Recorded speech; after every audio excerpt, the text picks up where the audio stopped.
placas de húmero proximal. Perdóname. Estaba dando el ingreso a algunas personas. Voy a hacer la presentación, si me lo permites. Hágale. Entonces, hoy nos acompaña, además de nuestro compañero tradicional que ha venido hablándonos a través de todos estos jueves que hemos venido trabajando en los webinars. Hoy tenemos el gusto también de tener al doctor Milton Mejía. El doctor Milton Mejía es ortopedista y traumatólogo de la Universidad de Panamá. Trabaja actualmente en Colombia, es colombiano, trabaja en la clínica Erasmo de la ciudad de Valledupar y tiene una muy amplia experiencia en traumatología, 19 años de experiencia. El doctor Milton, es un honor tenerlo con nosotros el día de hoy, quien en compañía de Manuel vamos a tocar un tema importantísimo como es fracturas del húmero proximal. El doctor Milton es un defensor importante del abordaje anterolateral. El abordaje anterolateral les da algo de temor por el nervio radial, por el cuidado que hay que tener. Otros prefieren el abordaje del todo pectoral. También, pues, ahora antes de la presentación del doctor Milton, hablábamos con él acerca de lo ideal entre un abordaje y otro, y él nos va a contar ahora su experiencia con el abordaje anterolateral, teniendo en cuenta que en fracturas de hombro proximal, de húmero proximal, las lesiones nerviosas tienen una incidencia altísima, hasta un 30%. Entonces es un tema muy importante para todos y cada uno de nosotros, instrumentadores quirúrgicos y por supuesto especialistas que nos acompañan hoy en sala. Va a iniciar Manuel hablándonos de algunos aspectos de anatomía, fisiología y patología. El doctor Milton va a ir, por supuesto, complementando, y al final el doctor Milton nos va a hablar acerca de una experiencia importantísima, unos casos que tiene bien complejos, bien interesantes, y cómo logró solucionarlos. Obviamente, apoyado en lo que él ha venido practicando durante todos estos años, que es el abordaje anterolateral. Entonces, Manuel, el auditorio es tuyo. Doctor Milton, bienvenido. El doctor Milton tiene dificultades con la cámara, pero entonces lo tenemos al lado de Manuel. Lo vamos a ir escuchando si no logra restablecer la cámara. Pero, por supuesto, doctor, todo el equipo y los asistentes estarán atentos a sus intervenciones. Manuel, bienvenido. Muchas gracias a ti también. Sigue. Buenas tardes a todos y muchas gracias por su participación. Doctor, ¿cómo tiene su sonido? Bueno, bien. Ok, listo, ya lo estamos escuchando perfectamente. Bueno, entonces vamos a hablar un poco de lo que son las fracturas del húmero proximal. Ocurren con una frecuencia del 2 al 7% de todas las fracturas y con una distribución en mujeres del 60% en mujeres mayores de la tercera edad, que con frecuencia pues caen sobre su propia altura y son este tipo de fracturas por osteoporosis. La mayor parte son poco desplazadas. En jóvenes la incidencia es menor, pero su mayor incidencia pues es por lesiones de alto trauma, de alto impacto. Consideraciones de la anatomía, pues quise traer una imagen de una radiografía y tratar de que miráramos la anatomía dentro de la radiografía. Y aquí podemos observar pues la cabeza humeral, la glenoides, la apófisis coracoides, aquí vemos la clavícula, la parte distal de la clavícula que se articula aquí con el acromio, que sería aquí la articulación acromio-clavicular. Y acá vemos dos importantes accidentes que sería pues la tuberosidad menor y la tuberosidad mayor. La vemos aquí. En algunos, ya hoy en día se habla de tuberosidad menor y tuberosidad mayor, pero vamos a encontrar algunas clasificaciones y algunas connotaciones que hablan de troquín y troquíter. Entonces, pero hoy en día, pues, ya es más popular hablar de tuberosidad menor y tuberosidad mayor. Este es un corte sagital donde podemos observar ya un poco lo que es la cabeza humeral. Ya vemos la bursa, aquí esta parte que vemos aquí es la bursa. Ya vemos aquí el cartílago articular, la glenoides otra vez con su cartílago articular. La escápula, esta es parte de la escápula que vemos aquí. Aquí vemos la articulación acromioclavicular. Y bueno, esa es otra imagen de la anatomía. Es importante el tema de la vascularización, como lo decía Giovanni, porque en estas fracturas el tema vascular es bastante, incide bastante en el tipo de fracturas. La forma de cómo el húmero se sostiene sobre la articulación depende mucho de las estructuras musculares y de los tendones. Entonces es un tema también importante para el tema del abortaje y las lesiones que ocurren por la fractura.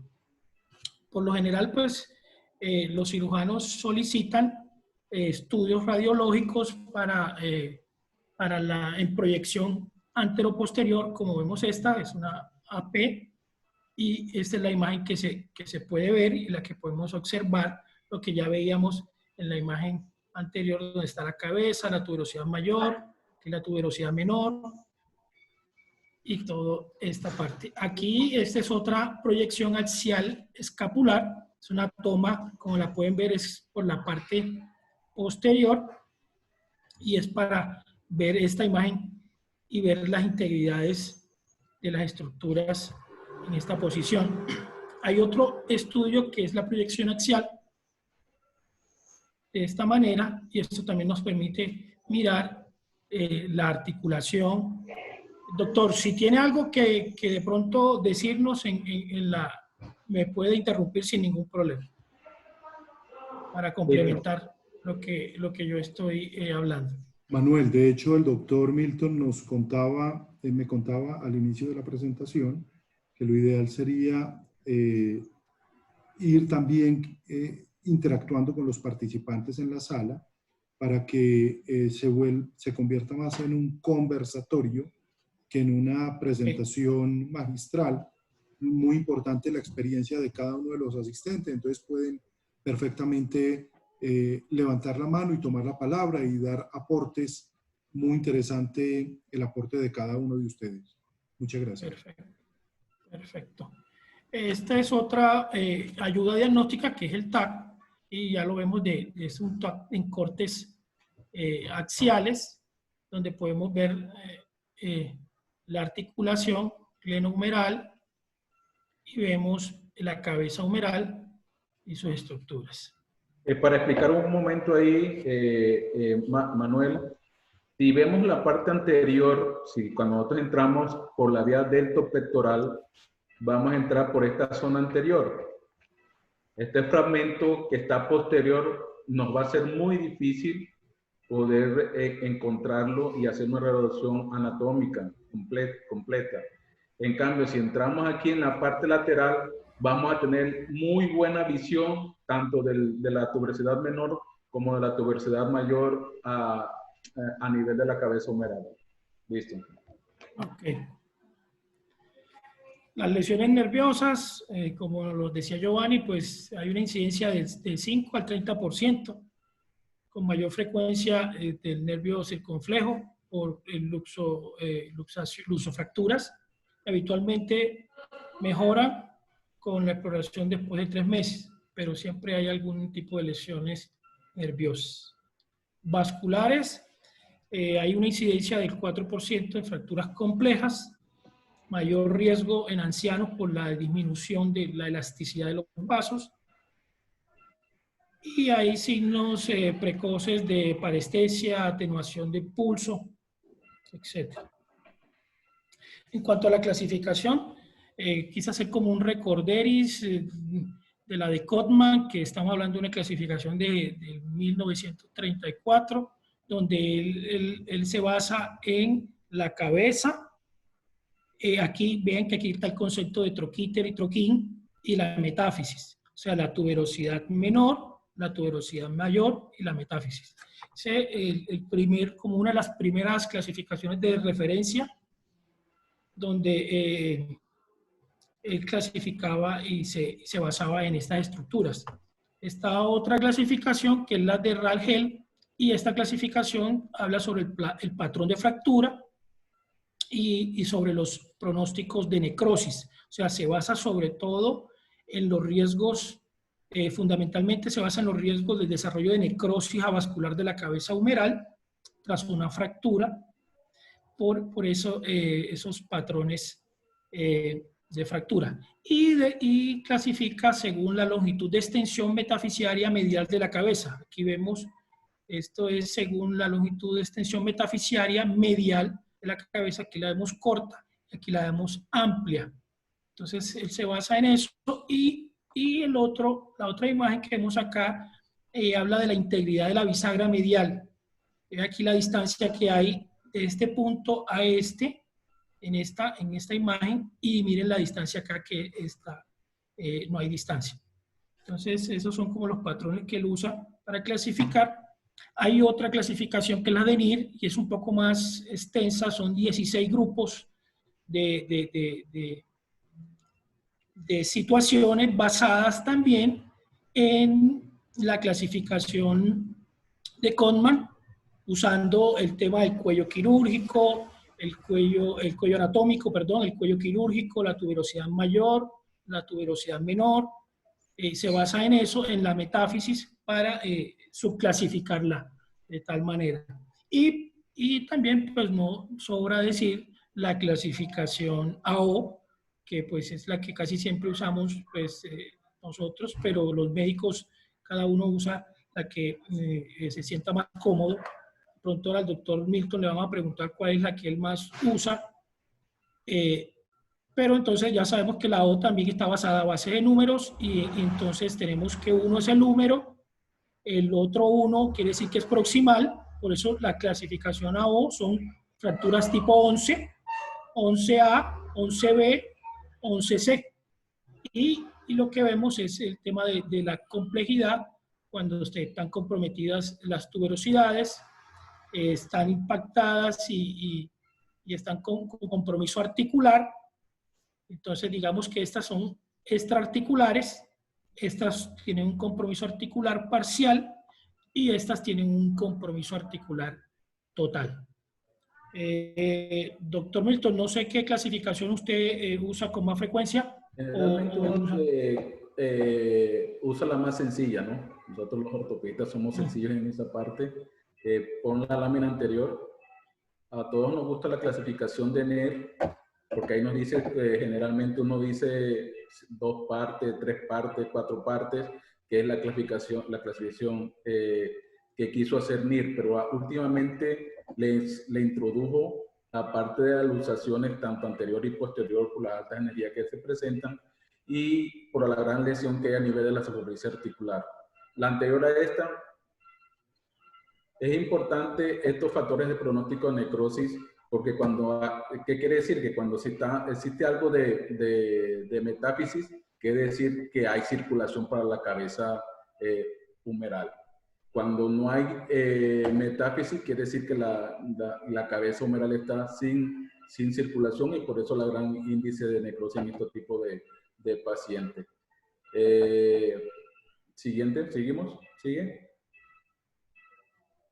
Método de tratamiento, Doc.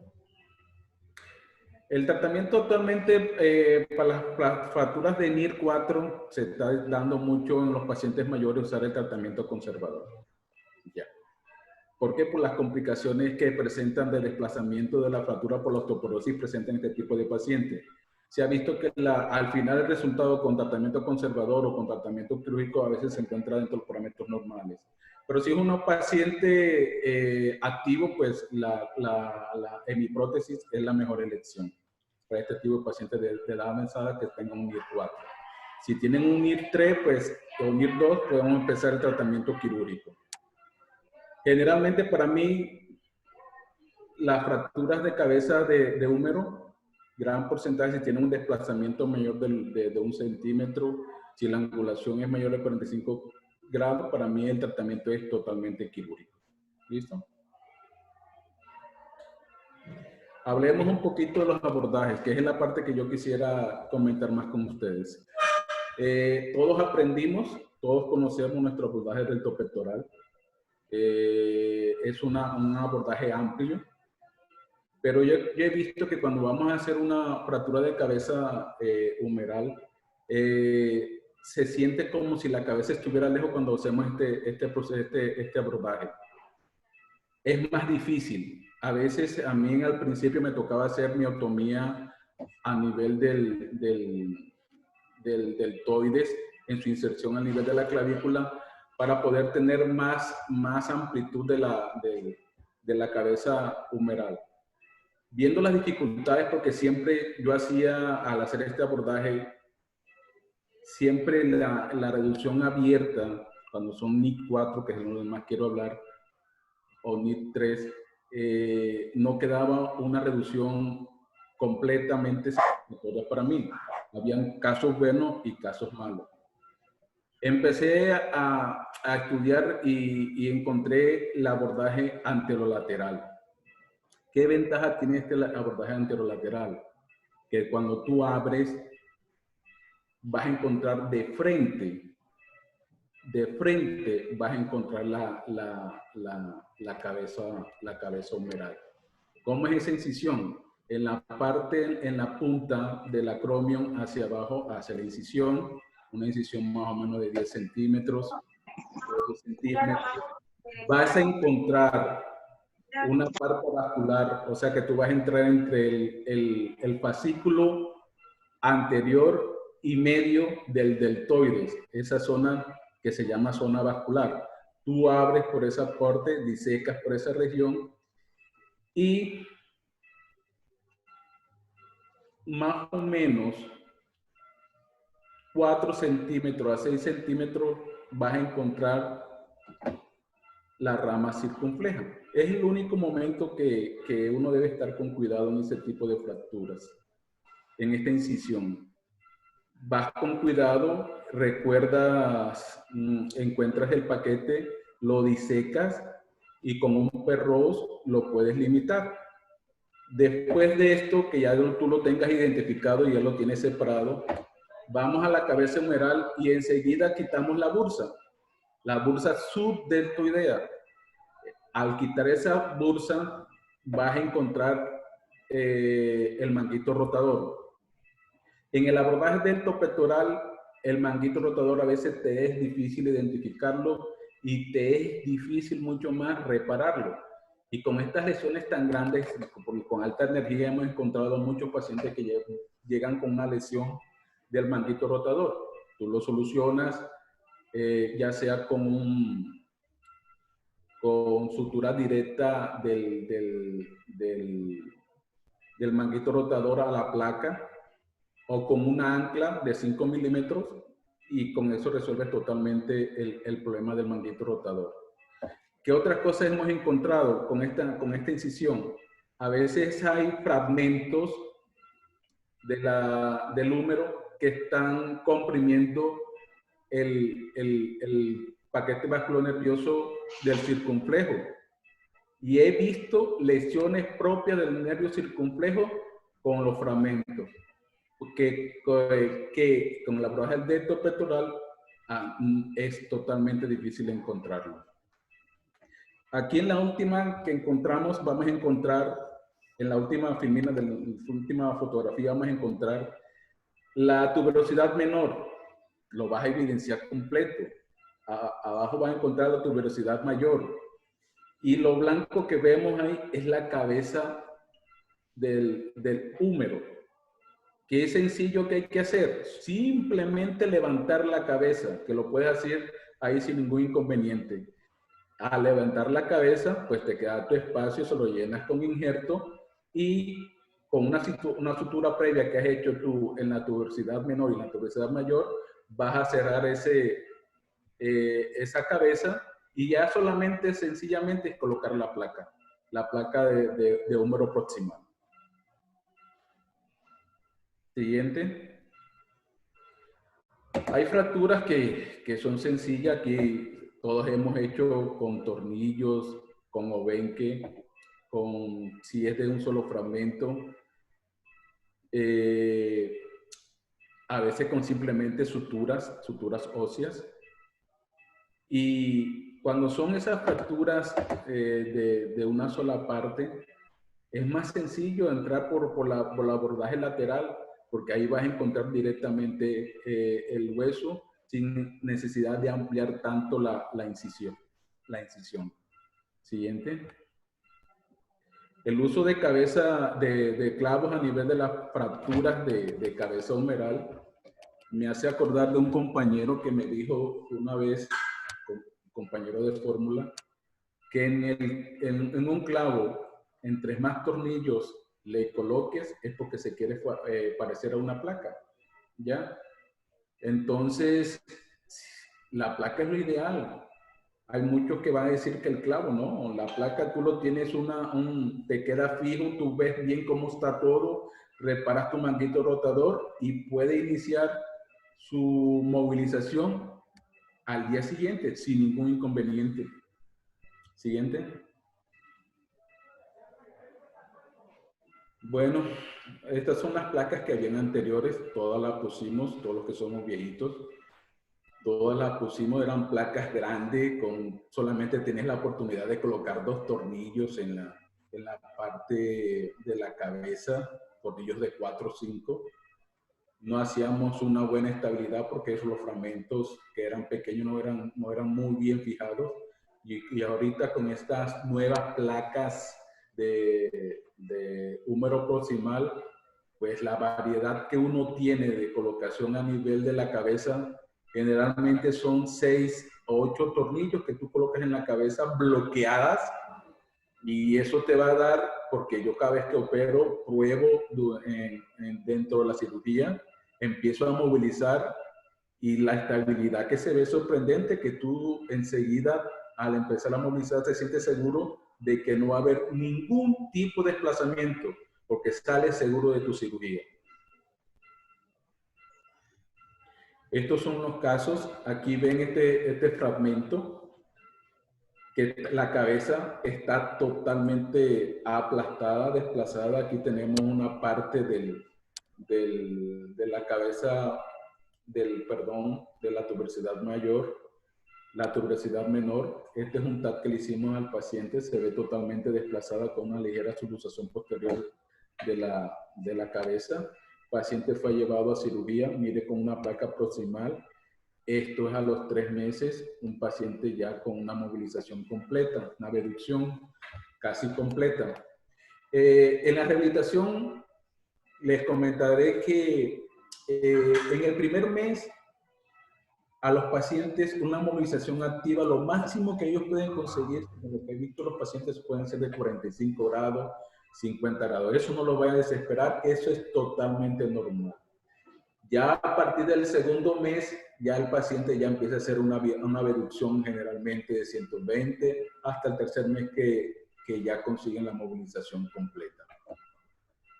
Aquí vemos la placa, la inclinación que tienen hacia arriba que tienen los tornillos de la placa, eso le da un mayor soporte en valgo a nivel de la cabeza, que sabe uno que no va a haber ningún tipo de desplazamiento. Siguiente. Miren este paciente con esas fracturas. Ya generalmente notarán que el fragmento posterior se ve que la fractura está con un desplazamiento posterior. Este es el trocante mayor partido en 2. Aquí tenemos el trocante menor. Esta es una fractura que hacerlo por el abordaje deltopectoral, algunos lo harán, los admiro, tienen mucha destreza quirúrgica. Pero es más fácil llegar tú a abrir y encontrarte los 2 fragmentos la cabeza completa ahí y tú puedes hacer la reducción sencilla. Ya con este abordaje hace tu reducción sencilla y miren cómo el resultado que tuvimos con la placa de húmero proximal y el levantamiento que consiguió, la movilización que consiguió el paciente a los 3 meses. Siguiente. Este es otro paciente. Miren la cabeza hasta dónde estaba donde estaba desplazada. La metáfisis del húmero, como dicen en el pueblo vulgarmente, se incrustó a nivel de la cabeza. ¿Y qué conseguimos aquí?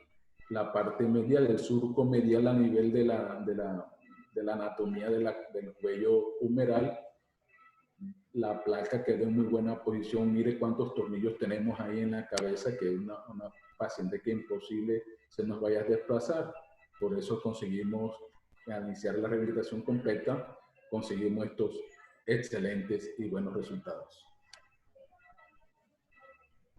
Otro paciente, mire la cabeza. A veces se nos puede confundir esta imagen, ¿no? Que la cabeza no se ve lesionada. No, la cabeza está totalmente impactada a nivel de la metáfisis. Si te saben la angulación que tiene la parte articular es más o menos 45 grados. Mire, está totalmente impactada con desplazamiento de las cabezas. Esta es la imagen de ese paciente que le tomamos una foto el día de la cirugía. Vemos el Penrose que está a nivel del paquete vasculonervioso.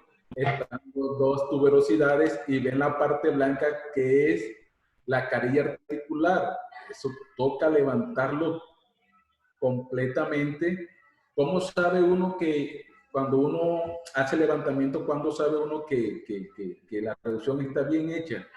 Tú lo levantas y unes los dos trocánteres, las dos tuberosidades, perdón, y tú notarás que queda perfecto. Eso lo rellenas tú con un injerto óseo y le colocas la placa. Miren el resultado postquirúrgico. Esta es la lateral, como se ve la cabeza muy bien colocada. Y miren la movilización del paciente.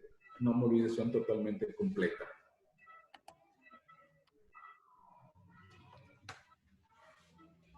Bueno, ¿qué les puedo decir?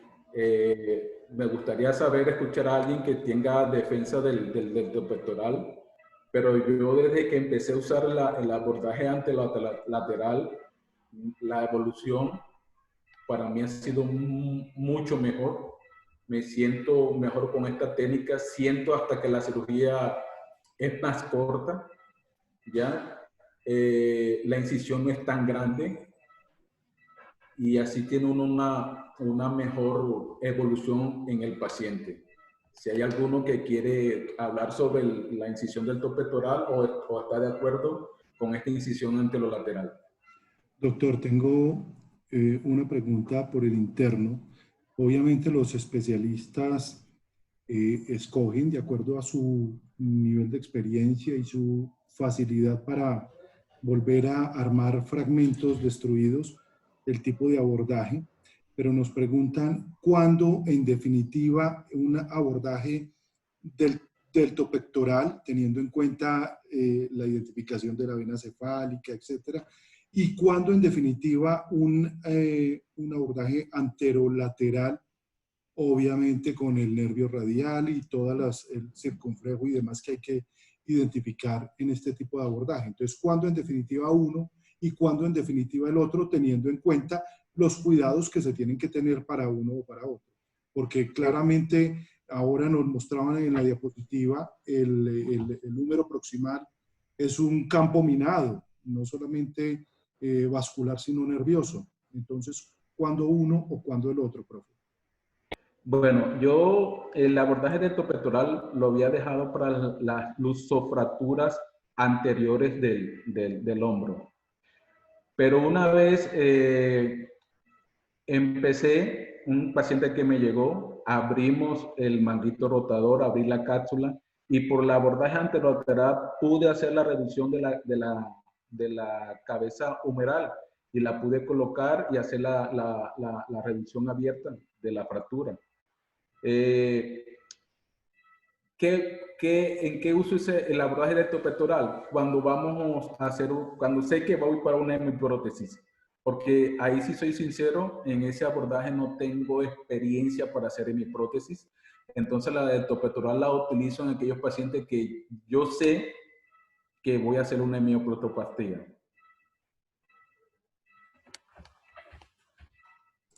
Muy bien, muchas gracias, doctor Milton. ¿Alguien más quisiera tomar la palabra y preguntar en directo para que hagamos, transformemos esto no en cátedra magistral, sino en un conversatorio? Muy importante la opinión de cada uno de los especialistas que tenemos en sala por su experiencia, así como el doctor Milton tiene 19 años de experiencia en traumatología. Seguramente en sala también tendremos otros especialistas con una muy vasta experiencia y quisieran dar sus aportes. Entonces, o me los pueden escribir también sin ningún inconveniente y lo podemos transmitir al doctor Milton Mejía al momento que ustedes lo permitan. Manuel, entonces podemos ir continuando. Si sale alguna pregunta, voy compartiéndolo.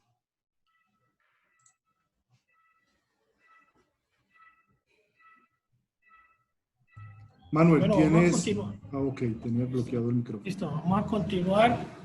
Le damos las gracias al doctor Milton por este aporte tan importante y esta muestra del uso de nuestro producto, porque es el uso de nuestro producto y la experiencia que él tiene con nuestro producto. Le pedimos que no se nos vaya muy lejos en caso de que necesitemos algún apoyo para continuar. Pues realmente ya el resto es mostrarles a ustedes las bondades de lo que tenemos. Y tenemos un juego de placas con bastantes opciones. Tenemos placas de 3, de 5, de 6, de 8 y hasta 12 orificios con una longitud bastante importante, que en el mercado no hay placas con tanta longitud. Entonces, es un tema importante para cuando tenemos situaciones bastante extensas en el húmero y donde la placa pues, puede ser también útil. Es una placa Manuel, que tiene...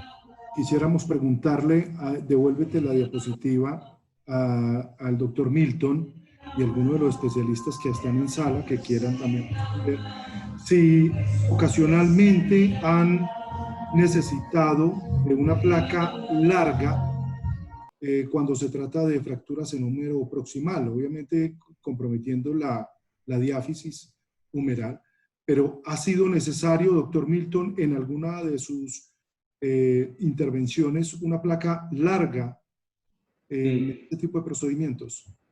Sí, hay fracturas que con estas altas energías que existen actualmente, gracias a las motos, que gracias a las motos pude comprar mi casa, encontramos hasta 14 hemos utilizado, porque hay fracturas que nacen en la parte cervical de la cabeza de húmero y terminan en la diáfisis.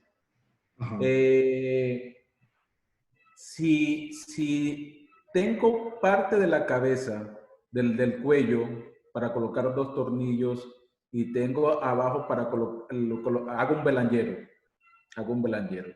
Pero en muchos pacientes que la fractura queda muy cerca de la cabeza y termina muy distal, sí toca colocar esas placas y la incisión también es grande.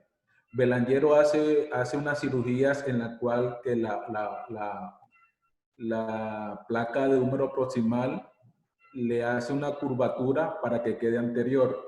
Yo todavía no he podido hacer eso, por eso en ese hago un abordaje amplio para poder hacer este tipo de cirugías. La segunda pregunta va hilada al comentario que acaba de hacer. Hago un abordaje amplio. ¿Es generoso, doctor, con sus abordajes o prefiere en la mayoría de los casos mínima invasiva con la técnica de placa deslizada para la colocación de este tipo de implantes en húmero proximal? Este tipo de implante, como el húmero tiene una forma diferente, entre más distal se va adelgazando, por eso que la placa cuando son muy largas hay que colocarlas anterior en la parte distal. Porque estas placas, cuando lo colocas muy distal, ahí el húmero es muy delgado y no tienes cómo colocar los tornillos a ese nivel. Por eso es que siempre tienes que hacer, yo, pues, como no sé hacerle la doblada de las placas a un abordaje amplio, y ahí mismo estoy viendo y doblo la placa y coloco los tornillos distales. Porque uno de los enemigos que uno más tiene, que yo digo y siempre he dicho que el nervio radial fue hecho para complicar a los ortopedistas. Entonces, por eso es que yo trato de hacer un abordaje amplio, porque el nervio, para tratar de desplazar un poco el nervio radial, porque a ese nervio sí le tengo bastante respeto. Muy bien. Manuel, sigue, por favor, gracias. Gracias, doctor Milton.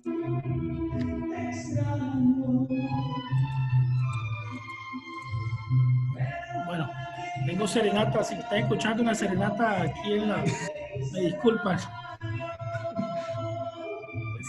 Bueno, tenemos 9 orificios proximales de 2 milímetros, que los vemos aquí, por si el doctor cree conveniente.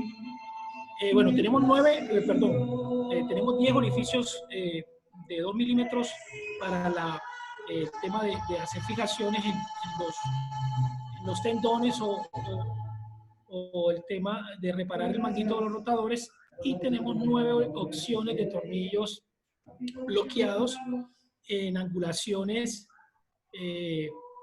hacia arriba de 135 grados, 145 grados, con el fin de sostener la cabeza lo más que se pueda y mantener y evitar el valgo. Para hablar un poquito de la placa. Por eso es que la placa esta es muy buena, porque uno la puede, como los tornillos estos que están aquí en la parte superior, tienen una inclinación más o menos 20-35 grados hacia arriba. Por eso es que uno puede colocar la placa un poquito más abajo, porque alcanza a agarrar bastante de la cabeza, de la cabeza humeral. Los dos tornillos subsiguientes que convergen hacia adentro y los dos divergentes, eso me parece una buena idea, porque tiene uno bastante, eso da más estabilidad entre la placa y la parte ósea. Y el tornillo bloqueado que está junto con el de cortical, ese tornillo siempre me gusta colocarlo. ¿Por qué? Porque ese es el que va en todo el calca de la cabeza, entre el cuello y la cabeza humeral. O sea que te va a dar toda la estabilidad, porque ahí es donde hay mejor calidad ósea. Por eso que este tornillo de aquí es siempre el que nunca debe de faltar. Cuando uno hace la estabilidad de los dos, que generalmente uno lo que hace es colocar primero el tornillo que hace uno con el tornillo para que le quede totalmente alineada a nivel de la fractura, que no nos quede la placa por un lado, el hueso por otro, no, colocamos ese central, y ahí después de ese que va uno arreglando los demás tornillos después que tenga una buena reducción. En algunos casos, que lo hemos hecho, que le colocamos los 6 tornillos proximales y después de último colocamos un cortical para que nos traiga el fragmento. Y eso es una buena opción cuando la fractura es más que todo subcapital. Uno coloca los tornillos arriba y después para que se traiga el fragmento distal. Ok, hace una reducción indirecta. Indirecta, sí, señor. Ok. Bueno, los tornillos en el vástago y en la cabeza son de 3.5 milímetros. Y los tenemos en acero y en titanio. Y nuestras longitudes, como mostrábamos anteriormente, hasta 12 orificios de longitud. Aquí están las angulaciones que el doctor nos recordaba, angulaciones de 130, de 95 grados, de 95 grados y 130 grados, y que están buscando el cálcar. Y pues tenemos longitudes de tornillos de todas las medidas hasta 120 milímetros de longitud. Posición del paciente. Doctor, perdón, Manuel, al doctor Milton, gracias Manuel por la diapositiva. Doctor, esa angulación, doctor, de 95 y de 130 grados en la parte más proximal y en la segunda hilera de los tornillos, teniendo en cuenta que son tornillos divergentes, ¿ha tenido necesidad, doctor, de tener sistemas como estos con angulación variable para acomodar mejor, para llegar mejor a los fragmentos? ¿O este tipo de angulación es una angulación estándar y adecuada para lo que ustedes han necesitado? Esta angulación que tienen estos tornillos son especiales. Así vas a evitar que el fragmento se te varice. Como son tornillos bloqueados, puedes empezar la movilización lo más temprano posible. Al día siguiente, como empezamos aquí en la clínica Erasmo, que las terapias físicas empiezan al día siguiente. ¿Por qué? Porque tú, con todas estas angulaciones que tú tienes, la superficie de agarre es suficiente. Muy amplia la cobertura ósea que haces tú con este tipo de material. Perfecto, gracias, doctor.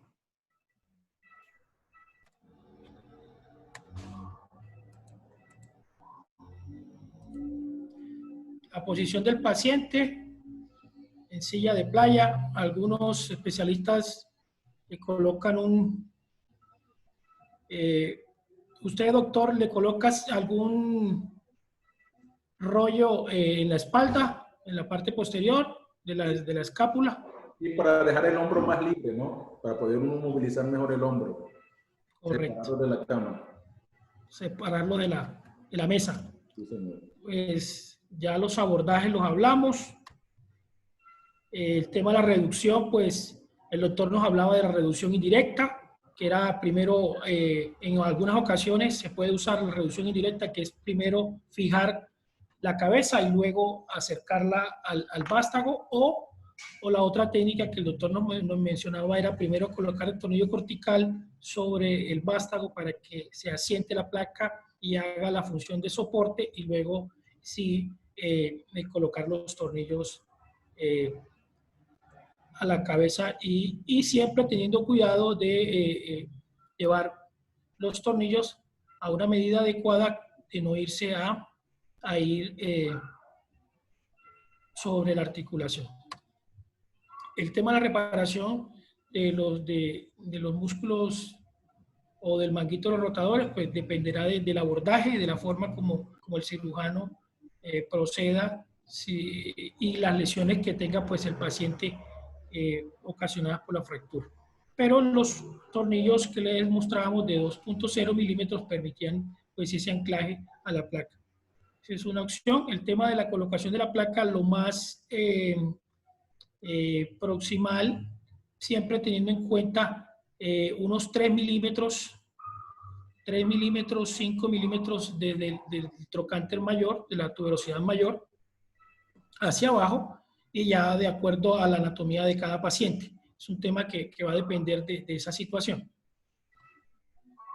Lo que mencionaba el doctor, el tornillo que va hacia el cálcar, como vemos, estos dos tornillos van hacia el cálcar, y las direcciones divergentes y convergentes de los demás tornillos en sucesivo.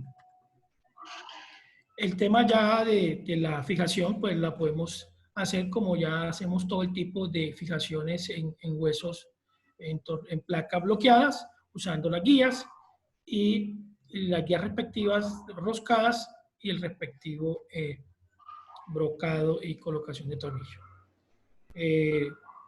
Yo creo que eso es todo lo que tenemos. Le agradecemos al doctor realmente su gran aporte, mostrarnos sus casos, su experiencia en la clínica Erasmo, que es una clínica donde usamos muchos nuestros materiales, y la experiencia del doctor con este tipo de placas ha sido importante esta tarde de hoy.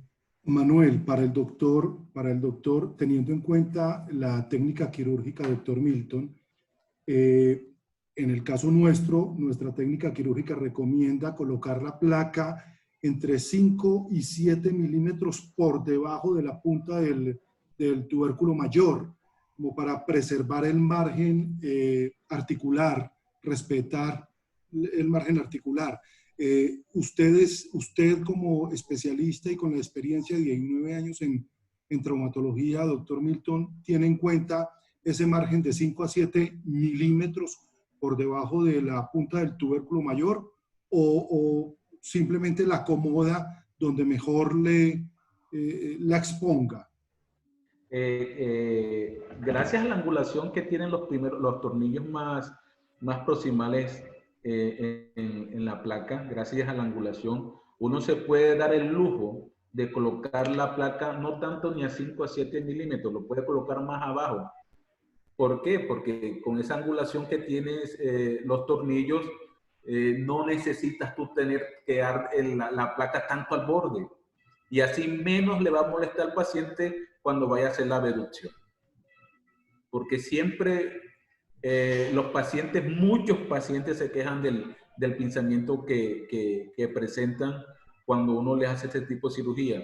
Por eso es que cada vez más yo trato de colocar la placa un poco más baja, porque los tornillos que van hacia arriba me dan esa opción, ¿oíste? Muy bien. Y entre más baja esté, es mucho mejor para el paciente, menos pinzamiento tiene. Perfecto. Y le ayuda el hecho, la característica que tiene la placa con los orificios para los pines de 2.0 y que no solamente tiene en los laterales, sino arriba otros dos, en la parte más proximal. Entonces le permite hacer, digamos, 6 puntos de anclaje en la reparación del manguito o reparación de tejido. Generalmente, como bien comentado al principio, que gracias a la incisión esa que hacemos, la anterolateral, generalmente tú te puedes dar cuenta de las múltiples lesiones del manguito de rotador. Y tú, si tienes la posibilidad de anclar el hilo a nivel de la placa, el manguito rotador, la sutura la puedes anclar ahí en los huecos superiores, mucho mejor. Pero cuando no tienes la posibilidad, a veces me han tocado hacer anclas. Por eso que tiene siempre su ancla cada vez que va a tener uno este tipo de cirugía. Y más en pacientes mayores de 40 años, donde más se encuentra este tipo de lesiones. Lo que sí le aconsejo a los médicos es que siempre retiren la bursa. La bursa siempre hay que retirarla porque primero vas a tener una mejor visión de lo que estás viendo. Ya vas a ver si tienes lesión del manguito o ves mucho mejor la estructura. Y si no la quitas, va a producirse una bursitis postraumática que el paciente te va a presentar dolor después de las 2 semanas. Por eso es que generalmente hay que resecar siempre la bursa. Muy bien. Muy importante. ¿Algún truco, profe, así como resecar siempre la bursa, algún truco importante que le haya enseñado su experiencia? No que lo digan los libros, sino que lo haya aprendido usted, una manera como usted reduce las fracturas específicamente o la manera como identifica la rama nerviosa o la vena cefálica. ¿Algún truco que nos quiera compartir, profesor? No, lo que pasa es que cuando uno tiene, cuando la parte articular de la cabeza está totalmente impactada, cuando uno levanta la cabeza, tú te preguntas, ¿la levanté mucho? ¿La levanté poquito? ¿Me falta más? ¿Con qué me guío? Tú inicialmente, antes de hacer la reducción, tú tienes que tomar sutura a nivel del trocánter mayor y tomar sutura a nivel del trocánter menor. ¿Ya? O sea, como punto de referencia. Claro, entonces ahí tú tienes tu manguito rotador agarrado, por decir algo. Al levantar totalmente la carilla articular, tú cuando unes las dos cabezas se ve que ancla perfectamente. Y si tienes duda, nunca temas en abrir el manguito rotador. Lo abres y ves, se ve bien reducido. Lo cierras nuevamente. No hay ningún temor en hacer eso. Lo importante es salir uno seguro que la carilla articular quedó muy bien levantada. Muy bien, muy bien. Hay fracturas que me ha tocado propias de la carilla articular y abriendo la cápsula y abriendo el manguito rotador, me ha tocado colocar el tornillo canulado para agarrar esos dos fragmentos. Por eso comento, siempre si hay la necesidad de abrir el manguito, ábralo. Y así está más seguro. Perfecto, doctor. Muy importante lo que nos está contando y Manuel, importantísimo lo que nos contó igualmente Manuel con respecto a producto, porque pues algunos especialistas, es decir, si no a todos les da, como usted dice, el nervio radial se hizo para darle pánico a los ortopedistas, a los cirujanos. Efectivamente, doctor, pues algunos especialistas son muy precavidos y prefieren remitirlo a especialistas de miembro superior por la alta incidencia que tiene de brazo caído, cuando tocan lo que no tienen que tocar por cualquier error. Entonces, esta presentación de fracturas en húmero proximal es de alta importancia no solamente para los instrumentadores que están en sala, sino también para los especialistas que nos acompañaron en el día de hoy. Manuel, mil gracias por tu presentación, muy oportuna, muy adecuada además y detallada. Al doctor Milton está todavía en quirófano. Muchas gracias por su disposición. Está en este momento de turno y se salió. Por allá escuchaban equipos quirúrgicos, equipos de sala. Entonces, mil gracias, doctor Milton, por su disposición y habernos acompañado en esta noche a hablar de un tema, a mi parecer, importantísimo. Mil gracias, doctor Milton. Para servirle. Muchas gracias, Manuel. Buen fin de día. Gracias. Abrazo desde la distancia. A partir de la próxima semana, les cuento que vamos a tener un curso online, el primer curso online que vamos a hacer, y creo que ninguna casa lo ha hecho hasta el momento, acerca de fijación externa. Empezamos el día 8 de julio, miércoles, luego el 15 y luego el 22. Vamos a tener cupos limitados vamos a mandar los links, la invitación para que le den clic al link, hagan su inscripción previamente, por favor, que comenzamos el 8. El jueves de la próxima semana no vamos a tener webinar académico porque pues vamos a estar ocupados preparando el curso virtual de fijación externa. Nos va a acompañar el doctor Severini de la ciudad de Barranquilla, Carlos Severini, y pues un especialista en el área de reconstrucción. Entonces, cordialmente invitados. Todos están invitados, pero por favor hacer la inscripción previamente al link que les vamos a mandar de manera oportuna. Tenemos, doctor, agradecimientos en el chat. Mil gracias por la participación a cada uno de ustedes, muy interesante. Realmente fue un tema muy importante. Feliz noche, descansen, buen fin de semana. Muchas gracias. Hasta luego.